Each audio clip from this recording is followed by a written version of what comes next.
Okay, joining me live is Sky News US contributor Michael Ware. Michael, the ceasefire has begun. I guess the question is, do we need anything to happen to confirm that the ceasefire has actually begun, considering that we have seen quite large explosions in just the last half an hour? Well, clearly this is less of a ceasefire than a tactical pause. You could call it a truce. Both sides have not decided that there will be a cessation of hostilities. They've just agreed to stop shooting at each other for 4 days. And this is the most precarious thing. How will we know if it's working? Well, we'll know if we don't see any signs of kinetic activity, explosions, fighting. But we do know, the Israeli press has just been reporting that right up to the very last moment, Israel was using its heavy armour to press its final advantage until almost the last nanosecond that this humanitarian pause to allow for the release of the first batch of hostages to take place. So, and I can tell you, during this period, both sides will be regrouping. The Israeli Defence Force will be bringing forward ammunition up and other supplies that it needs to refit, and so will Hamas. This is perhaps the scariest period we've seen in this whole war. Will these 4 days work? Yeah, and ceasefires can be problematic as well. And I'll give you an example. In the Ukraine-Russia war, humanitarian corridors were implemented that allowed people from the besieged city of Mariupol to evacuate, but shortly after, Ukraine President Volodymyr Zelensky accused Russia of laying landmines within those very corridors. Now, Israel must have similar concerns that Hamas may try something during this time. Well, of course, both sides have that concern. I think, though, it's safe to say it's in both sides' interests right now, despite internal conflict within the Israeli government and within Hamas. I think it is in both sides' interests for now for this to work. But look, I've seen humanitarian corridors and I've seen humanitarian corridors.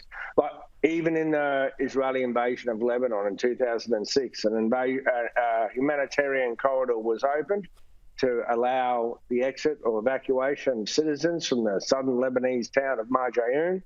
And then I saw a refugee column absolutely bombarded from the sky. Anything could happen. And that's why I say it's so scary, that it's so frightening. Just the slightest tremor could set anything off. And these first 13 hostages, their safe exchange and the exchange with the 39 Palestinian hostages is so vital right now that it work, that I can barely, I'm holding my breath. We've now seen the ceasefire take effect, and we hope that that will last for the next 4 days at least. But it's going to take 9 hours from now to start exchanging hostages. Now, that's a pretty long time, isn't it? Yeah, but that's also a pretty short time in the grand scheme of things, if you think about it. I mean, look, it's one thing to agree to stop shooting at each other at 7 a.m. That doesn't mean that everyone gets that message across the battlefield at 7 a.m. Also, you want to see some stability on the battlefield before you begin something as delicate as a hostage exchange or a hostage release. So look, 9 hours is barely enough for both sides to settle down, take a breath, and feel calm enough to do these hostage exchanges. And I've seen this stuff before. Trust me, I've seen this stuff before. A Western government negotiating with a very hostile Islamic militant group. These things are hair-trigger negotiations.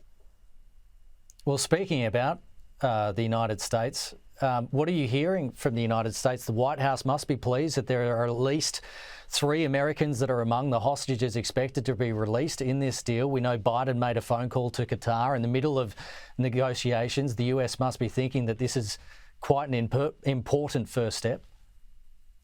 Yeah, well, it's kind of sort of ironic that while President Biden was in San Francisco for APEC and all eyes were on that, he's actually calling the Qataris and saying, this is it, time's up. Tell them to start releasing some hostages. And look, we really don't yet know who we're going to get. So that would, you know, both sides have given each other, shared with each other certain names. There's hopes for some particular individuals, one of whom being an American 3-year-old girl who apparently saw her parents killed. And if she were released today, it would be her 4th birthday. So look, I'd like to think about a 4th birthday right now and hope that all this goes well, but there's so many ways this could go wrong. Michael Ware, really appreciate your time. Thank you.